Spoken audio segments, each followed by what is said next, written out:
नमस्कार, बहुत स्वागत है आपका उस कार्यक्रम में जिसका नाम है हे प्रभु आनंददाता।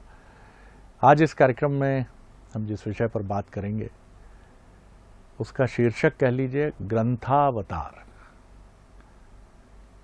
अब सवाल सबके मन में होगा कि ग्रंथ यानी पुराण कह लीजिए, वेद कह लीजिए, शास्त्र कह लीजिए, ऐसी पुस्तकें जो सद्मार्ग की तरफ ले जाती हैं, मानवीयता के शिखर की तरफ बढ़ती हैं, ऐसी तमाम पुस्तकों को क्या ग्रंथ अवतार कहना उचित होगा?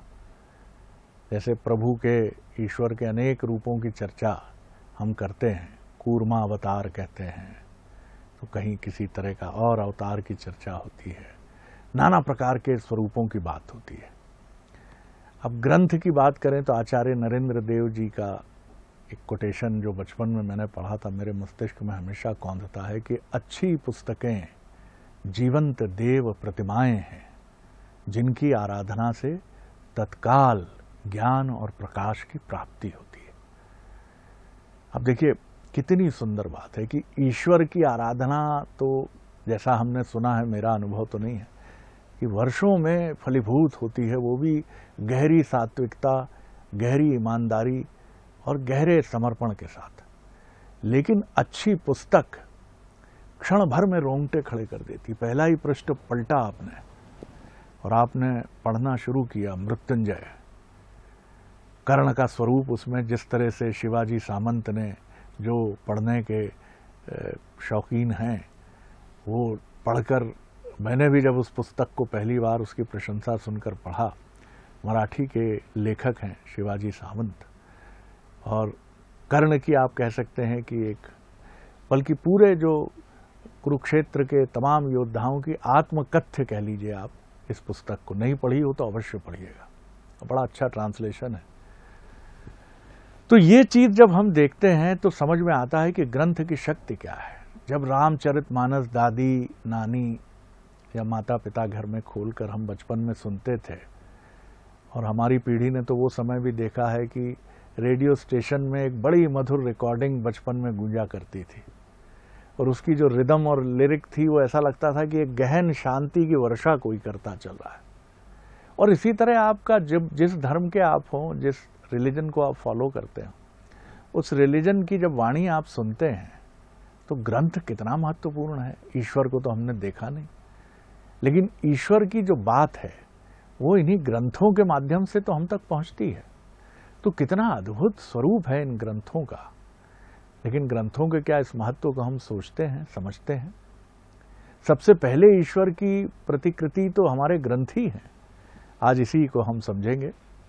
तो चलिए अपने विद्वान वक्ता, भगवत गीता के अध्येता, मानस मर्मज्ञ प्रोफेसर डॉक्टर सुरेंद्र बिहारी गोस्वामी जी के समक्ष हम चलते हैं।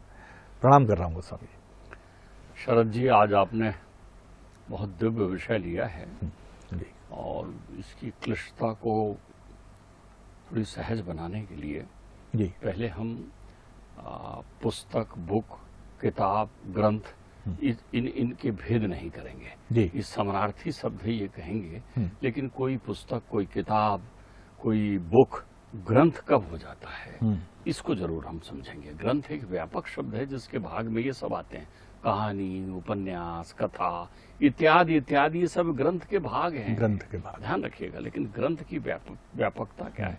जो अज्ञान ग्रंथि को का विभंजन करता है उसे ग्रंथ कहते हैं। जो ग्रंथि का विभंजन करता है जी। आपके जीवन में अज्ञानता की कितनी ग्रंथि बनी हुई है, माया की ग्रंथि है, मोह की ग्रंथि है, पूर्वग्रह की ग्रंथि है, न जाने कितने प्रकार की ग्रंथि है।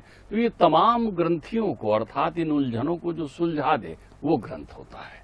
आपको उसके अध्ययन के बाद में ये सारी जो उलझनें खत्म हो जाती, जो ज्ञान सागर से परिपूर्ण होता है उसे ग्रंथ कहते हैं जी।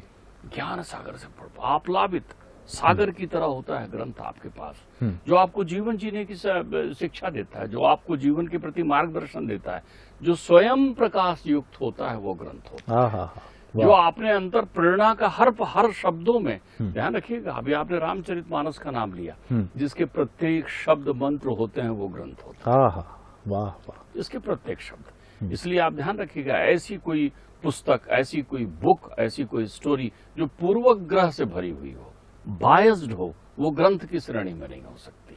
अगर उसमें प्रकाशक ने अपनी कोई बात आपको बलात् प्रस्तुत करने की कोशिश की हो, ऐसे घटकों को आपके दिमाग में दिया हो जिससे आपका चित्त दूषित होती हो, जिसमें सत्यता ना हो, वो ग्रंथ नहीं होता है। ग्रंथ केवल शाश्वत होता है। इसलिए ग्रंथों का विहंगम विशुद्ध स्वरूप है शास्त्र, वेद और पुराण। ये ग्रंथ के स्वरूप हैं। मुझे तो ध्यान आता है सिख धर्म दर्शन तो हमारे जीवन में कितनी बड़ी शिक्षा देता है। उनके 10 गुरुओं के अवतरण के बाद उन्होंने ग्रंथ को ही गुरु मान लिया। तो उनके यहाँ कहा जाता है गुरु ग्रंथ साहब।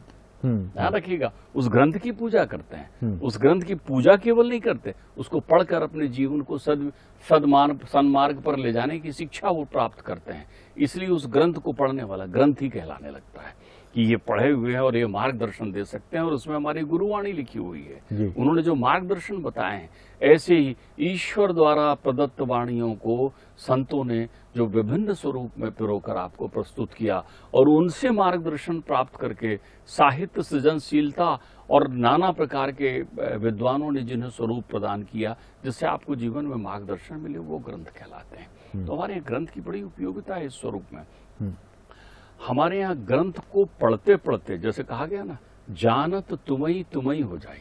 ग्रंथ जो है उस सीढ़ी को प्रस्तुत करता है जहाँ पहले ज्ञान देता है, ज्ञान के बाद आप विज्ञान को प्राप्त कर लेते हैं, विज्ञान को प्राप्त करके आप आनंद को प्राप्त कर लेते हैं और आनंद को प्राप्त करके आप भगवान को प्राप्त कर लेते हैं। ध्यान रखिएगा, तो प्रारंभिक सीढ़ी है उस प्रक्रिया की। आप चढ़ रहे हैं, क्रमबद्ध विकास हो रहा है। तो आप ग्रंथों का एक संबल इतना होता है जिसके जीवन में, हमारे यहाँ तो इस ग्रंथ के प्रकाट के लिए बड़ी लीला की गई है।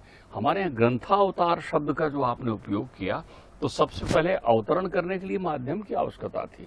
ये कैसे माध्यम बनाए? तो परमेश्वर स्वयं वेद व्यास के रूप में अवतरण लेते हैं। परमेश्वर के 24 अवतारों में एक दिव्य अवतार है वेद व्यास जी का अवतार। क्यों लेते हैं वो अवतार?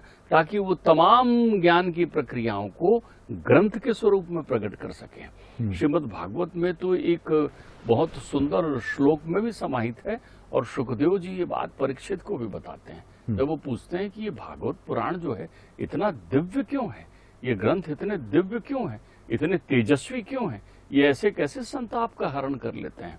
तब वो कहने लगे कि जब कृष्ण की संपूर्ण लीलाएं हो गई और वो सचराचर सृष्टि से जाने लग गए कि अब मेरे लीला काल पूरा हो गया, तब उनके भक्त आर्त भाव में हो गए। उद्धव पुकारने लगे, वो कहने लगे परमात्मा जब आप प्रत्यक्षता यहाँ नहीं रहोगे तो किसका संबल होगा मेरे जीवन में, कैसे मार्गदर्शन लेंगे। तो वो कहते हैं तब परमात्मा एक तेज पुंज के रूप में इस ग्रंथ में समाहित हो गए। तो परमात्मा का तेज जिसमें समाहित है वो ग्रंथ है। तो आप एक सावधान होकर समझिए, हमारे यहाँ ग्रंथों की पूजा का विधान इसलिए बताया गया था। आप देखिए आपके घर, प्रत्येक घर में रखी हुई है। और मैं तो यहाँ ये कहूँगा, मुझे तो ध्यान आता है अभी 100 वर्ष की हो गई है गीता प्रेस गोरखपुर। तो गीता प्रेस गोरखपुर मुझे इसलिए ध्यान आता है कि बाल काल में जैसे ही हमारा ध्यान गया और हम कुछ पढ़ना शुरू किए कि चलो हनुमान चालीसा पढ़ते हैं, प्रकाशक गीता प्रेस गोरखपुर। इच्छा हुई कि सुंदर कांड पढ़ते हैं, प्रकाशक गीता प्रेस गोरखपुर। जब हमारी इच्छा हुई कि चलो दुर्गा सप्तशती पढ़ते हैं, प्रकाशक गीता प्रेस गोरखपुर। तो उन्होंने इन तमाम प्रक्रियाओं को, 2 तत्व ऐसे हैं मेरे जीवन में जिनके प्रति मैं जितना भी आभार व्यक्त करना चाहूं कम है, जिन्होंने विलुप्त को भी, अदृश्य को भी दृश्यमान कर दिया। एक गुरु ग्रंथ साहब को मैं मानता हूं, क्योंकि नानक देव ने आज से 500 वर्ष पूर्व जो विलुप्त हो रहे कबीर हैं, रैदास हैं, तमाम जितने प्रकार के लोग थे, उनके साहित्यों को सृजन करके गुरु ग्रंथ साहब में पिरोया है। सब वहां सुरक्षित हुए, नहीं तो ये विलुप्त हो जाते। आज सुरक्षित हैं। तो आप ध्यान रखिए, आज से 100 वर्ष पूर्व जब संस्कार और संस्कृति में एक संक्रमण काल आ गया था, तब गीता प्रेस गोरखपुर ने अपने संस्थापन के साथ भाई जी हनुमान प्रसाद जी पोद्दार और जयदयाल गोयनका जी ने जो है, गोयनका जी ने इसकी आधारशिला रखी। इसकी आधारशिला के साथ इसके 2 तत्व बड़े स्पष्ट रखे। आपने इनको जितने ग्रंथों को पूजनीय बना दिया है, सावधान होकर समझिए। अनेक किताबें आपने जीवन में पढ़ी होगी और अनेकों किताबों पर विवादास्पद टिप्पणियां आपने देखी होगी जो आधुनिक चलन की हैं, लेकिन आज तक कभी भी गीता प्रेस गोरखपुर के संदर्भगत कोई एक प्रतिकूल टिप्पणी आपको किसी भी समाज के द्वारा नहीं मिली होगी, क्योंकि वो शाश्वत, सनातन और ज्ञानमय है। उसका उद्देश्य आपके जीवन को परमार्थ से जोड़ना है। इसलिए तो परमार्थ का अर्थ होता है कल्याण। वो अपनी पत्रिका भी निकालते हैं कल्याण, जिसके माध्यम से, और आप देखिए उसमें उसके संदेशों को, वहां कहीं विज्ञापन आपको नहीं मिलेगा उस ग्रंथ में एक। और आश्चर्य तो ये है, 2 तथ्य गीता प्रेस गोरखपुर के प्रति मेरी धारणा को बड़ी दृढ़ करते हैं शरद जी। एक तथ्य मुझे स्मरण है, ये प्रसंग शायद कम लोग जानते होंगे कि भारत के पहले राष्ट्रपति राजेंद्र प्रसाद जी हुए। तो राजेंद्र प्रसाद जी ने जब देखा कि भाई जी का, हनुमान प्रसाद जी पोद्दार का, कितनी बड़ी भूमिका में वो लगे हुए हैं कि वेदों को प्रकट कर रहे हैं, पुराणों को प्रकट कर रहे हैं, शिक्षा की बातें कर रहे हैं, संतों की वाणी दे रहे हैं, अरे बाल बच्चों के लिए हितोपदेश, बृहत कथा इत्यादि का प्रकाशन कर रहे हैं, घर घर अनुगूंजित हो रहे हैं। तो उन्होंने कहा, मैं पहले भारत रत्न जो है हनुमान प्रसाद जी पोद्दार को देना चाहता हूँ। उन्होंने गोविंद वल्लभ पंत जी से कहा, उनसे पूछें कि वो ये हमारी पुरस्कार ग्रहण करना चाहेंगे। उन्होंने कहा, क्षमा करें, मैं कोई ऐसा कार्य नहीं कर रहा हूं जिससे मैं पुरस्कृत हूं। वाह, मेरा जीवन इसी के लिए है। प्रत्येक मनुष्य को सद्विश्वास से कल्याण के क्षेत्र में लगा रहना चाहिए। उन्होंने इसके लिए अपनी सहमति प्रदान नहीं की। आज महात्मा गांधी शांति पुरस्कार प्राप्त हुआ उनको 100 वर्ष पूरे होने के बाद। तो उन्होंने कहा, सम्मान तो हम लोक भावना से ले लेंगे, लेकिन 1 करोड़ की धनराशि नहीं लेंगे हम। 1 करोड़ की धनराशि। उन्होंने कहा, हमें धनराशि नहीं चाहिए। क्यों? हमारा जीवन सेवा और समर्पण के लिए है। तो ये कहां से उत्पन्न हुआ? ग्रंथ से ही तो उत्पन्न हुआ। आपके जीवन को सन्मार्ग देने का कार्य विवेकानंद ने क्या कहा जीवन में आकर, ये आपको कहाँ मिला? बल्कि मैं तो ये कहता हूँ कि अब ये इलेक्ट्रॉनिक युग हो गया है। आजकल तो हर चीज जो है वो गूगल गुरु बता देते हैं और आप दिन भर कढ़ाई बुनाई में लगे रहते हैं। तो उससे आप उस पथ से च्युत हो रहे हैं जो पथ और ज्ञान आपके घर में भरा हुआ है। अभी कभी आप अपने बच्चों को, नई पीढ़ी को, वो चित्रकथा पढ़ाइए जिसमें वीरों के चित्र बने हुए हैं। अब देखिए, चित्रों का प्रकाट्य भी, आपके चित्र में जो चित्र हैं, आपके घर में जो टंगे हुए चित्र हैं, वो चित्र कहाँ से आए? ज्ञानियों ने एक बैठक की, सारे बैठक साधु संतों ने की। उन्होंने कहा, कहीं ऐसा ना हो परमात्मा का स्वरूप जो वेदों में वर्णित है उससे पृथक हो जाए। तो उन सब ने मिलकर परमात्मा के एक स्वरूप का सुनिश्चय किया। आज आप देख लीजिए, राम दरबार आपको एक जैसा मिलेगा सब जगह। किसने प्रकाशित किया? गीता प्रेस ने। शिव जी का स्वरूप एक सा मिलेगा आपको मालूम है, शिव जी ऐसे ही होते हैं। उससे हटकर कहीं मिलेगा तो आप चौंक जाएंगे। शिव जी की ऐसी वेशभूषा कहाँ आ गई? क्यों? आपने अपने घर में देखा है, वो टंगे हुए चित्र वहीं से प्रकाशित हैं। तो आपके जीवन में, आपके चित्त में जो चित्र बनाते हैं वो चरित्र बनाते हैं, और जो चरित्र बनाते हैं वो ग्रंथ में होते हैं। जिंदगी भी कहानी है, ध्यान रख लीजिएगा। आपकी कहानी भी रोज लिखी जा रही है, दिख नहीं रहा है लेकिन लिखी जा रही है। लेकिन जीवन की कहानी लिखता कोई और है, पढ़ता कोई और है। तो कहीं ऐसा तो नहीं है कि आप अपने जीवन का ग्रंथ ऐसा कुछ लिख रहे हैं जिसे बाद में पढ़ने में असुविधा हो? ग्रंथ सदैव शाश्वत होता है। ग्रंथ किसी की भावनाओं को ठेस नहीं पहुंचाता, बल्कि भावनाओं के ठेस को दूर करता है। यदि आपका अंतर्मन दूषित है तो उसको शुद्ध करने का काम ग्रंथ करता है। लेकिन हमारे ये दुर्भाग्य है कि हम केवल उसकी पूजा करते हैं, उसके पन्ने नहीं पलटते। संसार में चाहे जितने भी धर्म दर्शन के ग्रंथ हो, सारे ग्रंथ आनंद के सागर हैं, बशर्ते उन्हें आप पूर्वग्रही होकर ना पढ़ें। आप सुनी बातों को तब तक वो श्रवण अच्छा है जब तक वो किसी सज्जन के द्वारा में कहा गया है। लेकिन अगर सज्जन के द्वारा कोई श्रवण नहीं किया है आपने, तो उस सुनी बातों को आप ना समझिए। पठन्ति चतुरो वेदा खट शस्त्राणि अष्टादश पुरांगता और आत्म तत्व न जानाति दर्भी पाकर समरसा। सब पढ़ने के बाद भी यदि आपके अंतर मन में जागरण नहीं हुआ, अंधेरे में रोशनी नहीं हुई, अज्ञानता के तम में ज्ञान का प्रकाश उदय नहीं हुआ, तो आपकी शिक्षा पूरी नहीं हुई। ध्यान रखिएगा, ग्रंथ दीक्षित करते हैं, पुस्तकें शिक्षित करती हैं हमें। पुस्तकों से रोजगार प्राप्त कर सकते हैं आप पढ़कर रटकर, लेकिन ग्रंथ रटने की विषय वस्तु नहीं है। ग्रंथ आत्मसात करने की वस्तु है। तो आपके घर रखे हुए उस रामायण को पलटिए ना, उस गीता के पन्नों को पलटिए, वाह। उस हनुमान चालीसा को भी पढ़िए, अद्भुत। जिनका पूजन कर रहे हैं, वाह। उनका पठन भी करने का प्रयत्न करिए, और जब पठन हो जाए तो मनन करिए, और मनन हो जाए तो अपने जीवन में परिवर्तन करिए। वाह डॉक्टर साहब वाह, हमने कभी नहीं सोचा था कि ग्रंथावतार पर और ग्रंथ पर, ग्रंथ दीक्षित करते हैं, पुस्तकें शिक्षित करती हैं। ये बहुत ही माइल, बिल्कुल लैंडमार्क एक कोटेशन है। प्रणाम करता हूँ आपको। तो देखिए कितनी सुंदर बात है।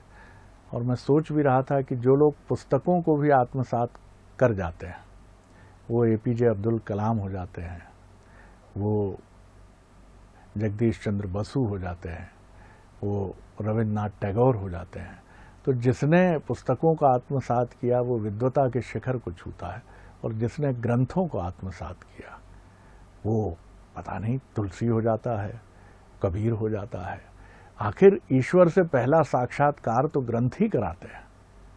तो ये अद्भुत आज हमने ये मतलब मैं तो रोमांचित हूँ सुनकर, और मुझे लगता है कि आपको भी बहुत आनंद आया होगा। डॉक्टर साहब बहुत प्रणाम कर रहा हूँ। अगले एपिसोड में एक और विषय लेकर उपस्थित होंगे। प्रणाम, नमस्कार।